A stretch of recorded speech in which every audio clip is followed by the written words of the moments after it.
மேசராசியில் பிறந்த உங்களுக்கு இந்த மாதத்தில் உங்களுடைய ஃபினான்ஷியலாக உங்களை பார்க்குற போது பொருளாதாரம் எப்படி இருக்குன்னு பார்க்குற போது பரவாயில்ல. பட் இந்த மாதத்தில் உங்களுடைய ராசிநாதன் செவ்வாய் 8ஆம் இடத்துல இருக்கிறதுனால வரவுகள் நிறையா இருக்குது, செலவுகளும் இருப்பதற்கான வாய்ப்பு இருக்குது.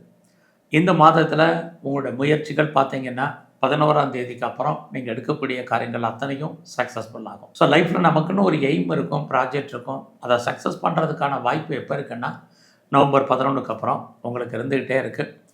அது மட்டும் இல்லை, இந்த மாதத்தில் நீங்கள் யாருக்காவது பெருசாக கடன் கொடுக்கறது திரும்ப வர்றதுக்கான வாய்ப்புகள் இல்லை. அதனால் அது விஷயத்தில் கவனமாக இருங்க. மேற்கொண்டு ஒரு கடன் அடைப்பதற்கு இன்னொரு கடன் வாங்க வேண்டிய சுச்சுவேஷன் இது இருக்குது. மெயினாக இந்த மாதம் உங்களுடைய ப்ரொஃபஷன் எப்படி இருக்குது, ஜாப் எப்படி இருக்குது, கரியர் எப்படி இருக்குன்னு பார்க்குறோம். ஸோ அப்படி பார்க்குற போது உங்களுடைய ப்ரொஃபஷனுக்குரிய கிரகம் அப்படின்னு பார்க்குற போது புதன் 8ஆம் இடத்துல இருக்கார். வேலை இருக்குது, பட் வேலையில் நிறையா ஸ்ட்ரகிள் இருக்குது. அதனால் நீங்கள் கொஞ்சம் அட்ஜஸ்ட்மெண்ட் பண்ணி இந்த மாதத்தில் இருங்க. இது ரொம்ப ரொம்ப முக்கியம். ஸோ இந்த மாதத்தில் உங்களுடைய பிஸ்னஸ் எப்படி இருக்குங்கிறத பார்க்குறோம். அப்படி பார்க்குற போது நீங்கள் சொந்த பிஸ்னஸ் பண்ணாலும் சரி, பார்ட்னர்ஷிப்போடு பிஸ்னஸ் பண்ணாலும் சரி, இந்த மாதம் 26ஆம் தேதி வரைக்கும் உங்கள் பிஸ்னஸ் உங்களுக்கு ரொம்ப நல்லாவே இருக்குது. நீங்கள் பண்ணக்கூடிய அந்த பிஸ்னஸ் உங்களுக்கு ஏதோ ஒரு விதத்தில் லாபத்தை கொடுப்பதற்கான வாய்ப்புகள் நிறைய உண்டு. உங்களுடைய மேரிட்டல் லைஃப்பை பொறுத்த வரைக்கும் இந்த மாதம் பரவாயில்ல.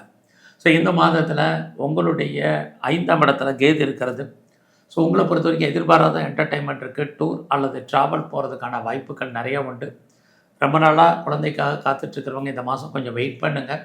ஸோ இந்த மாதத்தில் நீங்கள் பெரிய லெவலில் ஏதாவது ஷேர் மார்க்கெட்டில் இன்வெஸ்ட்மெண்ட் பண்ண நினைக்கிறவங்க கவனம். ஸோ இந்த மாதம் முழுவதுமே நீங்கள் முருகப்பெருமான நல்ல வழிபாடு பண்ணிட்டு வாங்க.